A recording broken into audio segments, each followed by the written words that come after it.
hacer una entrevista con éxito. ¿Así? Sí, los móviles en silencio, por favor. Vale. Buenas tardes. En el vídeo de hoy vamos a hablar de cómo hacer una entrevista con éxito. ¿Vale? Y hasta ahí el buenas tardes lo quitamos. Bueno, venga, le doy al pause porque esto... Bueno, voy a hacer una introducción así improvisada. Venga. Niña, no haga ruido con la plancha. Joder. Tengo las cejas bien peinadas. Parece que las tengas pintadas con un rotulador. Ahora venga, que no tengo todo el día. Vale. ¿Por qué es importante hacer una entrevista con éxito? Porque ya es difícil pasar el filtro del currículum, pero además, si vas a la entrevista y no se la han preparado y a lo mejor sí que tenían las competencias y las habilidades, pero por el hecho de no haberse preparado la entrevista y de no haber dicho o enfocarla tal y como se tenía que haber enfocado para ese puesto, no la han pasado. Vamos a hablar de cómo preparar una entrevista para que te salga muy bien. Hay diferentes tipos de entrevistas que te pueden hacer. Está, por ejemplo, la entrevista laboral, que es la entrevista típica de toda la vida en la que se centran en preguntarte qué has estudiado y en qué tienes experiencia. La entrevista por valores, donde pretenden conocer si los valores de la empresa o de la organización encajan con los tuyos. Se pueden hacer entrevistas por competencias. Cada puesto, y depende incluso de cada empresa, necesita unas competencias u otras. Entonces van a valorar un poco si encajas realmente con eso o no. Esto normalmente se suele hacer con preguntas de acciones y comportamientos que has tenido en el pasado. Ahora luego veremos cómo, ¿vale? Te pueden hacer entrevistas en dinámicas grupales. Esto se hace mucho cuando se va a hacer un proceso de selección grande que se necesitan muchos diferentes perfiles, o cuando ya el proceso ha avanzado mucho y a lo mejor tengo 4 perfiles muy interesantes pero necesito un poco ver más allá qué van a poder aportarme o si ciertas competencias encajan, puedo hacer una dinámica grupal. Y al final en la dinámica grupal el objetivo es que seas tú mismo para que ellos realmente puedan ver si encajas o no. Y luego te pueden hacer test para que evalúan tus comportamientos, tus competencias, hacia cuáles son a lo mejor tus motivaciones, incluso tus fuerzas impulsoras, o te pueden hacer directamente pruebas también. Esto se hace mucho, sobre todo últimamente, para los perfiles de marketing o los perfiles más técnicos, también la parte de contabilidad o de finanzas. Y luego te pueden hacer una combinación de todas juntas, que es lo ideal, para ver si realmente encajas o no para el puesto. Ahora, ¿qué puedo hacer yo para superar esta entrevista con éxito? Lo más importante que puedo hacer es prepararme. Lo primero es estudiar muy bien la oferta y el puesto al que vas a postularte. Es decir, intenta de la descripción del puesto en la que te hayas presentado en la oferta, sacar la máxima información posible. Coger un poco todas las palabras clave, porque no es lo mismo yo haga una descripción de un puesto y publico una oferta para un contable que lo haga otra empresa. Porque al final cada empresa tiene un poco su vocabulario, incluso cada persona de recursos humanos usa diferentes palabras clave, entonces es importante que intentes identificar cómo ellos entienden cada función o cada concepto. Entonces estudia muy bien la oferta y el puesto al que te vas a presentar y adáptalo un poco con lo que tú has puesto en el currículum y con tu experiencia. Luego, estudia muy bien a la empresa. Igual que normalmente ellos cuando te van a hacer una entrevista casi siempre se meten en tus redes sociales antes de llamarte o antes de la entrevista, métete tú también en sus redes sociales, métete en su página web. Si conoces a alguien que ha trabajado allí o que trabaja allí, pregúntale.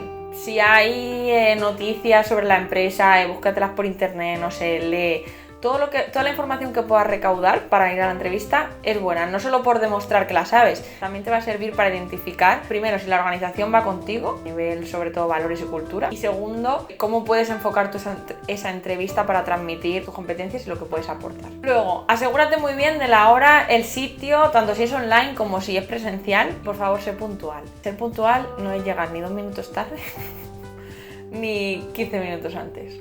Más o menos unos 5 o 3 minutillos antes es ideal. Hombre, te sorprendería lo tarde que llega la gente a las entrevistas.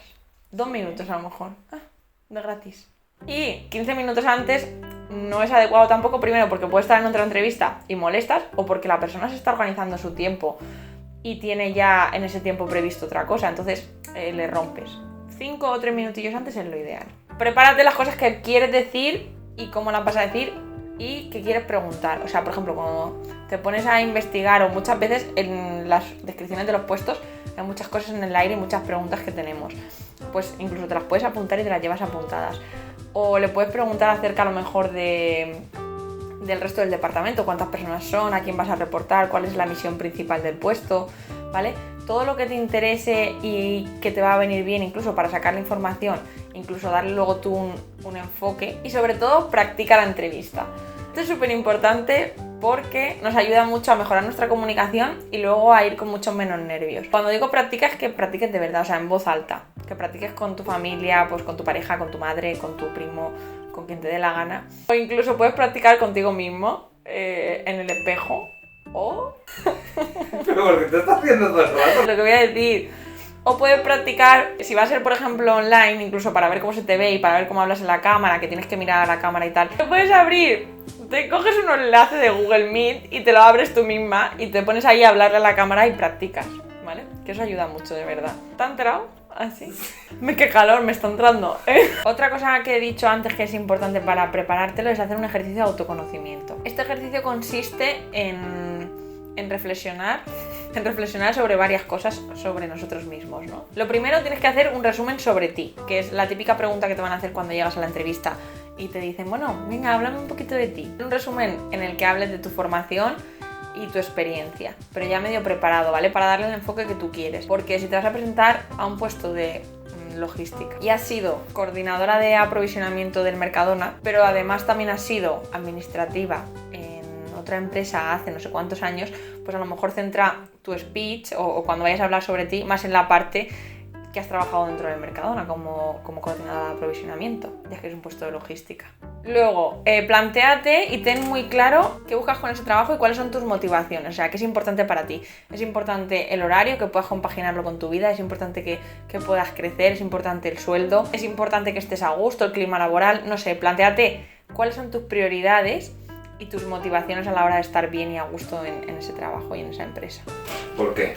Esto es importante para ver, como hemos dicho, si estás alineada con las mismas necesidades de la empresa. Claro, tú en la entrevista tienes que dejar claro cuál es tu objetivo. Si tu objetivo es, te pongo un ejemplo, compaginarlo con tu vida personal, tener muchísimo tiempo libre, tener un horario de 9 de la mañana a 3 de la tarde y te están ofreciendo un horario partido y tienes que ser el director de 200 personas y no te van a dejar ni descansar los domingos porque van a estar todo el día preguntándote cosas, pues yo llevaría claro mi objetivo para ir allí. Cuando me entere de eso, pues a lo mejor no me interesa el puesto, o dejar claro que quiero y a lo mejor que te tengan en cuenta para otro puesto.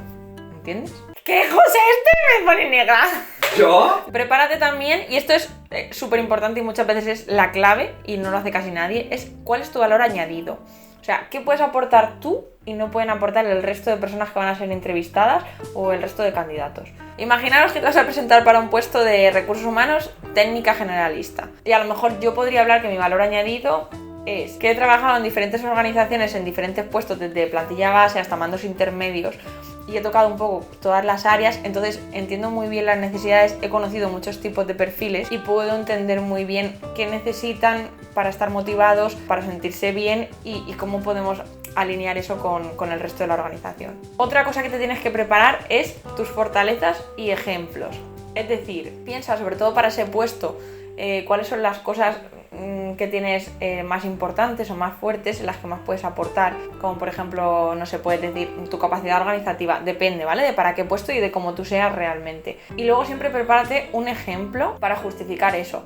No es lo mismo decir, ay, soy súper organizada, responsable y yo qué sé qué. Que decir, soy súper organizada porque cada vez que llegaba a trabajar a la oficina en mi anterior trabajo, los primeros 15 minutos del día los dedicaba a saber qué voy a hacer el resto del día, dividirme las horas, etc. Otra cosa que te tienes que preparar son al menos 3 logros. Sé que cuando digo esto muchas veces la gente me dice, ¡ah! Yo no he logrado nada en la vida. Eso es mentira, ¿vale? Has logrado seguramente un montón de cosas, no tienen por qué ser grandes cosas, pueden ser cosas sencillas. A lo mejor organizaste, mira, algo tan fácil como un armario que llevaba ahí no sé cuántos años lleno de papeles y entraste tú en el departamento de administración y lo organizaste, le diste un sitio a cada cosa y todo el mundo empezaba a saber dónde estaban las cosas. A lo mejor conseguiste mejorar la rentabilidad con respecto al año anterior con ciertas acciones. No lo sé, pueden ser un montón de cosas. Entonces piensa un poco cuándo te han felicitado, qué acciones hacías tú y cuando las medías, qué has conseguido. Y luego tienes que llevar preparado tus ejes de mejora, porque pueden que en muchas entrevistas te los pregunten directamente. Y si no, también ser consciente para saber a lo mejor cuáles pueden ser sus inquietudes, porque a lo mejor no te lo van a preguntar directamente, pero se van a poder quedar con la duda. Imaginaros que a lo mejor os vais a presentar a un puesto de contabilidad, pero no tenéis formación técnica. Pero a lo mejor habéis trabajado tiempo en el área de administración y habéis hecho cosas contables y tal, pero el no tener formación técnica en eso a lo mejor puede ser un punto débil. Entonces, si sois conscientes de ello y lo lleváis ya pensado y preparado, ya podéis ir con una solución a ese problema. Por ejemplo, pues imaginaros que te dicen es que te falta la parte técnica o no conoces Excel en el nivel que nosotros queremos. Pues a lo mejor le dices, sí, mira, yo viendo esta necesidad me he dado cuenta y me he apuntado a un curso de Excel que ya lo estoy realizando. Luego hay un par de tácticas que puedes usar que son muy sencillitas y te pueden ayudar en una entrevista. Una es la reformulación positiva. Con esto quiero decir que esos ejes de mejora o esos puntos débiles que podemos tener le intentemos dar la vuelta para que incluso puedan parecer un punto fuerte. ¿Cómo se hace esto? Os pongo un ejemplo. Imaginaros que os dicen que vuestro nivel de inglés no es suficiente porque tenéis un B1 y necesitan un B2. Pues si tú le das la vuelta y le dices, vale, es verdad, pero ya he visto un curso que me va a aportar ese punto que me falta del B2 para esa soltura a la hora de hablar y además es con vocabulario específico del puesto al que me voy a presentar. Jolín, pues ya dicen, ostras, a lo mejor incluso me viene mejor que una persona que ya viene con un B2 porque vas a ver un vocabulario más específico que le puede ayudar más. Y luego otra de las tácticas que funciona muy bien, que sirve para responder preguntas de manera clara y que se entiendan y que llegue el mensaje, es usar el método STAR. Esto sirve para cuando te hacen preguntas sobre el pasado, ¿no? Sobre todo a nivel competencial. Método STAR: situación, tarea, acción y resultado. Imaginaros que os preguntan un problema que te haya podido surgir en el pasado y cómo lo has solucionado. Pues primero tienes que plantear la situación. Imagínate que estás comparando y evaluando tus ventas del primer trimestre con el año anterior y te das cuenta de repente que son un 20% inferiores al año anterior, ¿no? Aquí ya estás poniendo en situación, estás contando cuál era una de tus tareas y contando el problema. Y luego dices, por lo que decidí hablar con marketing para implementar ciertas acciones que a lo largo de 6 meses no tienen un resultado de no solo recuperar lo perdido, sino aumentar un 20% más. De manera que terminas contando qué acción tomaste y cuál fue el resultado. Esto sirve para contestar preguntas claras que entiendan bien el mensaje y realmente que reciban bien la información. Porque muchas veces hacemos preguntas en las entrevistas y las personas no saben bien responderlas. Porque al final es verdad que en ese momento, si no sabes, te pilla un poco en frío, te vas por los cerros de Úbeda y al final no contestas lo que tienes que contestar. Entonces, si tienes ahí el método STAR en la cabeza, dices, vale, pongo en situación, qué tarea estaba haciendo, qué acción tomé y cuál fue el resultado. Otras cosas importantes que tienes que tener en cuenta en una entrevista es, sobre todo, la actitud. Es súper importante mostrar entusiasmo positivo, no vayas ni intentando dar pena, ni contando tus penas, ni criticando a nadie. La actitud en las entrevistas muchas veces está por encima de la experiencia y de la formación. Otra cosa que tienes que cuidar mucho es tu comunicación. Tienes que cuidar tu lenguaje no verbal, tu fluidez, el contacto visual y tu tono de voz. Mira siempre a las personas a los ojos. Si lo practicas, tu fluidez verbal va a ser mucho mejor. El lenguaje no verbal es importante que te sientes siempre, que pongas hombros rectos, espalda recta y las manos siempre que se vean encima de la mesa, porque si no debajo parece que estás ocultando algo. Y intenta jugar un poquito con el tono de voz para que cuando vayas a decir algo que realmente creas que es importante, pues puedes subir un poquito el tono de voz en esa palabra o decirla con más énfasis. Como último consejo es, por favor, que seas una persona honesta y sincera. De nada sirve que vayas diciendo que eres, yo qué sé, la maravilla, que tienes experiencia en no sé qué y es mentira, porque luego vas a ir, se van a dar cuenta, te van a tirar a la calle, no te va a durar el trabajo y además para ti va a ser frustrante, te va a generar malos sentimientos, no vas a llegar a los objetivos cuando estés en el puesto, no vas a saber cómo hacerlo y al final son todo cosas negativas.